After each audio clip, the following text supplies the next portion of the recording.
জান কবজ করার জন্য আমার বাবা কে বড় পীর আব্দুল কাদের জিলানী আসবে, জোরে বলুন নাউজুবিল্লাহ। সর্বপ্রথম তারিফ এবং নিজের প্রশংসা করার যোগ্যতা একমাত্র আল্লাহ নিজে রাখেন, জোরে বলুন সুবহানাল্লাহ। তার দলিল কোরআনে আছে। মানুষের যোগ্যতা কতটা আর তার সৃষ্টিকর্তা তিনি কেমন সৃষ্টিকর্তা আপনাদেরকে এত জ্ঞান দান করেছে, এত কিছু হয়েছে। এখন তো মেশিনেও বাচ্চা হচ্ছে না, হয় না। জ্ঞান কে দিয়েছেন? কথা বলে না, আল্লাহ দিয়েছেন। মানুষকে জ্ঞান আল্লাহ দান করেছেন। চলুন সূরা কাহাফ, কোন সূরা বললাম?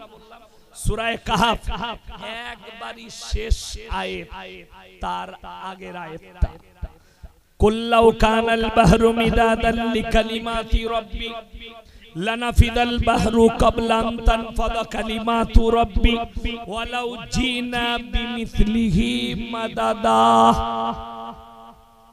হে আমার নবী, পৃথিবীর মানুষকে বলো, যতগুলো সমুদ্র আছে সব পানিগুলো যদি কালি করে দেওয়া হয় আর পৃথিবীর সব মানুষ আল্লাহর প্রশংসা লিখতে শুরু করবে, পানি শেষ হয়ে যাবে, আবার অতটাই পানি দেবো, ওটাও শেষ হবে, আল্লাহর প্রশংসা লিখে শেষ করা যাবে না। জোরে সোরে বলুন সুবহানাল্লাহ। তিনি হচ্ছেন আমাদের সৃষ্টিকর্তা। এরপর চলুন, এরপরে বয়ান শুরু করছি। সবাই আল্লাহকে ভয় করব, জোরে বলুন ইনশাআল্লাহ। মানুষকে লয়, মানুষকে রেসপেক্ট করা যায়। প্রধানমন্ত্রী, রাজা, বাদশা, মুখ্যমন্ত্রী এদিকে ভয় লয়, রেসপেক্ট করবেন, সম্মানের একটা দাম আছে। একটা আলেম রেসপেক্ট করুন, নিজের বাপ ভয় লয়, বাপকে রেসপেক্ট করুন, সম্মান করুন। আল্লাহকে খাবে, তাছাড়া কেউ কি নয়। চলুন এরপরে আমি বয়ান শুরু করছি। আজকে দিনে আপনি আমি শুধু নয়, ভারতে 30 কোটি মুসলমান আছে। কত বললাম? 30 কোটি। এর মধ্যে 10 কোটি মুসলমান আছে কিনা যদি বলেন কি করে? আচ্ছা, গরুর গোশত খেলে মুসলমান হওয়া যায়? মাথা ঠুকলে মুসলমান হওয়া যায়? মাথা সবাই ঠুকে, নাস্তিক ছাড়া। কেউ গাছের কাছে, কেউ ঠাকুরের কাছে, কেউ অগ্নির কাছে, কেউ সূর্যের কাছে, কেউ পূব দিকে, কেউ পশ্চিমে, কেউ উত্তরে, কেউ দক্ষিণে। যা যেখানে বিশ্বাস সে সেই জায়গায় গিয়ে মাথা ঠুকছে। ওই জন্য আল্লাহ কোরআনে মাথা ঠুকাটা শর্ত রাখেনি। কি শর্ত রেখেছে? লাইসাল বিররা আন তুওয়াল্লু বুজুহাকুম কিবালাল মাশরিকি ওয়াল মাগরিব ওয়ালাকিন্নাল বিররা মান আমানা বিল্লাহ। হে নবী, পূব কিংবা পশ্চিম দিকে মাথা ঠোকার নাম ঈমান নয়। প্রকৃত ঈমান হচ্ছে আল্লাহর উপরে বিশ্বাস। সবাই আনবো, জোরে বলুন ইনশাআল্লাহ। ইনশাআল্লাহ বললে আল্লাহর উপরে বিশ্বাস আনলে আল্লাহর হুকুমগুলো পালন করতে হবে না? হবে না? হবে। মুসলমান কতটা আল্লাহর হুকুম পালন করে বলে আপনারা জানেন? গত কয়েকদিন আগে মোবাইলে দেখছিলাম, মালদায় মোথাবাড়ি বলে এক জায়গায় ঝামেলা হয়েছে না হয়নি? হিন্দু মুসলিমের মধ্যে বিভেদ লেগেছে। মুসলিমদের অভিযোগ যে মসজিদের সামনে কিছু অশুভ ছেলে তারা ডিজে বাজিয়ে ড্যান্স করছে, এতে আমাদের ঈমানের ক্ষতি, নামাজের ক্ষতি।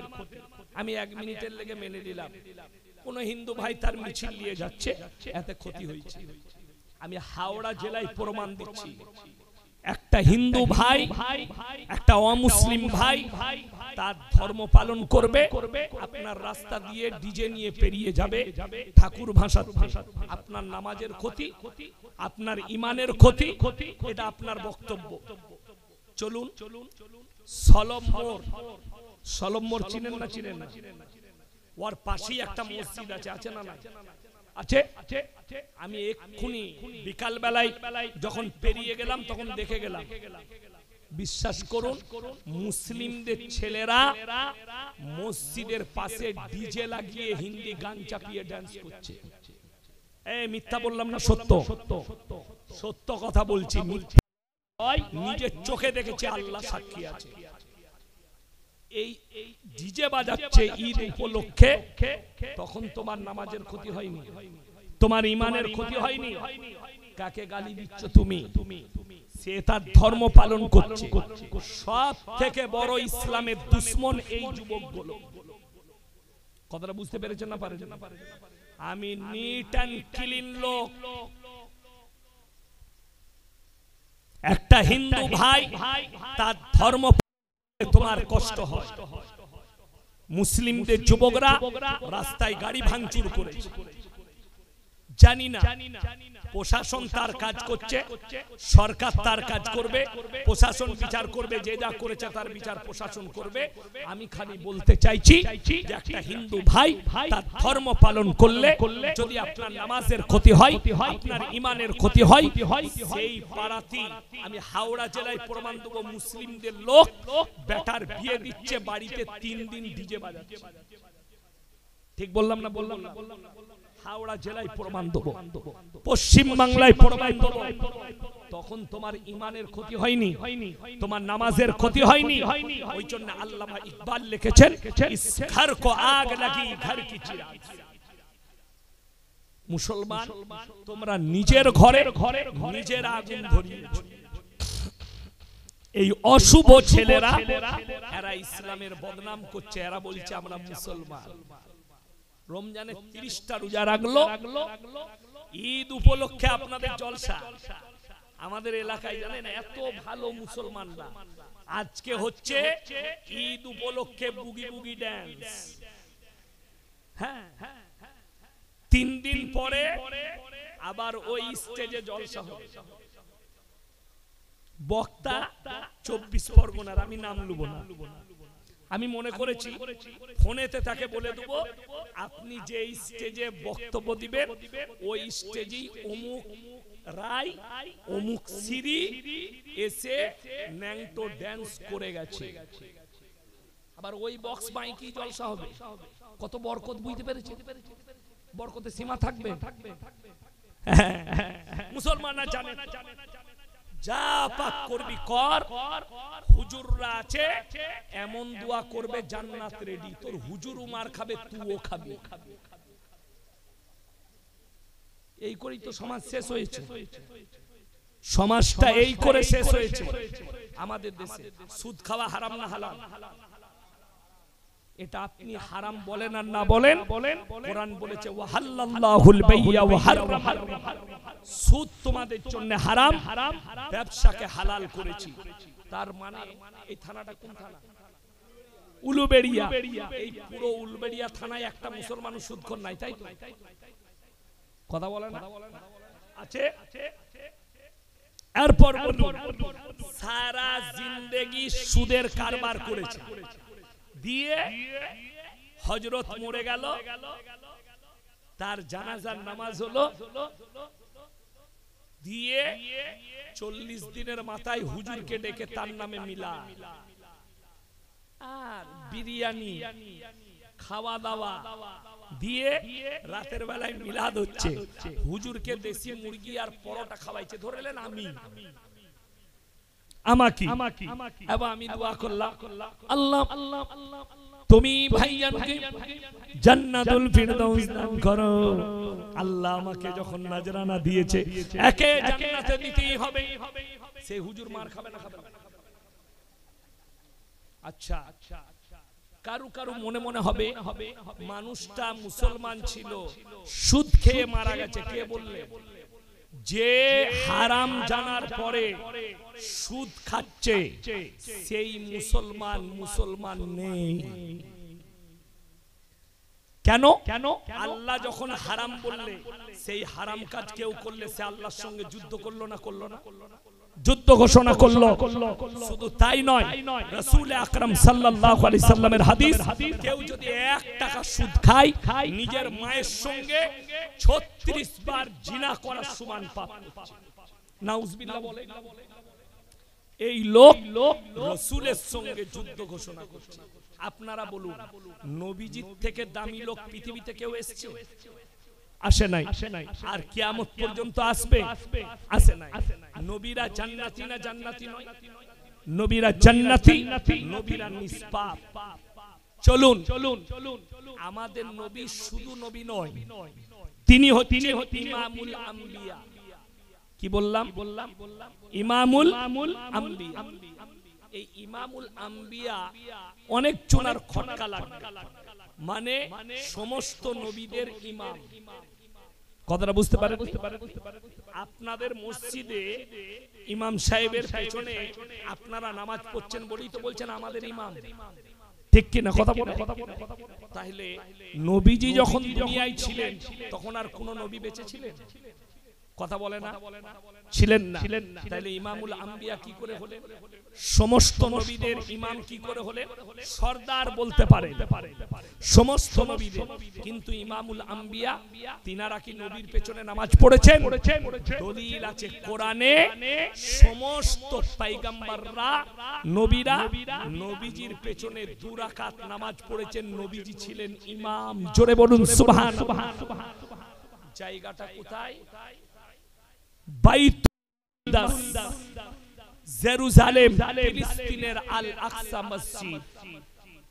রাত্রি মেরাজের রাত্রি নবী আকরাম সাল্লাল্লাহু আলাইহি ওয়াসাল্লাম কে সূরা বাইলের প্রথমেই আছে, বিছান থেকে তুলে জিবরিল আমিন নিয়ে গেলেন মসজিদে হারাম। মসজিদে হারাম থেকে মসজিদে আকসা, ওই মসজিদে আকসাই নবীজি 2 রাকাত নামাজের ইমামতি করলেন। সমস্ত পয়গম্বররা, নবীরা, তারা হচ্ছেন মুক্তাদি। আল্লাহর রাসূলের কাছে লাগাব লেগে গেল, তিনি ইমামুল আম্বিয়া। জোরে বলুন সুবহানাল্লাহ। হাদিস শুনলেন, নবীজির কাছে খবর এলো, ইয়া রাসূলুল্লাহ, যাদের মনে মনে হচ্ছে সারা জিন্দেগি হাই রোডে 4 বোতল মদ খেয়ে অ্যাক্সিডেন্ট হয়ে মারা গেছে, মিলাদ পড়িয়ে যান না। কালকে আমাকে জলসাই বলছে কোন হুজুরের কথা শুনলেন? একজন হুজুর বলছে, না যতই পাপ করুক আমাকে নাজরানা দিলে আর আমি দোয়া করলে জান্নাতে চলে যাবে। এরকম মালু আছে, বাংলাদেশে খুঁজে পাবে। বলছে আমার মাজারে যে আসবে আমি দোয়া করে দিলে কোনো ব্যাপার নাই, জান্নাতে চলে যাবে। আর এক হারামখোর বলছে আমার জান কবজ করার জন্য আজরাইল আসবে না, আমার জান কবজ করার জন্য আমার বাবা কে বড় পীর আব্দুল কাদের জিলানী আসবে। জোরে বলুন নাউজুবিল্লাহ। এ বড় পীরের নামে কত বড় তহমত। সমাজটা শেষ হলো, আমাদের জলসাগুলো শেষ হয়েছে কি করে জানেন তো? সমাজটা খালি সুরে, বাপদাদর গল্পই, পাখির গল্পই আর সুরেতে জলসাই যায়। আমাদের মেয়েরা, অনেক লোকরা বলে হুজুর সুর করে বক্তব্য দিবেন, সুরে জলসা শেষ। বুঝলি কি? বুঝে নাই। খালি হুজুরের গলাটা ভালো ছিল দিয়ে সমাজটা শেষ। আমি মেদিনীপুরে 5 বছর আগে জলসায় গিয়েছিলাম, আমি নাম করব না। একজন হুজুর সাহেব গিয়েছেন জলসা করতে, পাখির গল্প ধরেছে। পাখি 2 ঘন্টা হয়ে গেল, 5 মিনিট বাকি আছে। আমি স্টেজে গেলাম, একজন দাড়িওয়ালা চাচা বললে হুজুর পাখিটা এখনো উড়েনি। হুজুর তখন বলছে বাবাজিরা পরের বছরে দাওয়াত করবেন বাবা, আমি পাখিটা উড়িয়ে দেব। আমি মনে মনে চিন্তা করলাম তুই যে কি মার খাবি তা আল্লাহ ছাড়া কেউ জানে। কোনো কথা নাই, শুধু পাখিটা, পাখির পোন থেকে মাথা, পা থেকে পিঠ দিয়ে গল্প করে ছেড়ে দিবে। আমি বললাম সমাজ ধ্বংস হলো। কালকে আমাকে বলছে সুর করে বক্তব্য, আমি সুর দেবো না, শুনি না, উঠে পালিয়ে যা। সুদের বয়ান নাই, ঘুষের বয়ান নাই, হারাম হালালের বয়ান নাই, আজ কম ওইটাতেই লিপ্ত হয়ে গেছে। মুসলমানের কাছে হারাম হালালের বিচার নেই। এরা তো জানে যা পাপ করবি কর, এই হুজুররাই জান্নাতে নিয়ে যাবে। আমি আপনাকে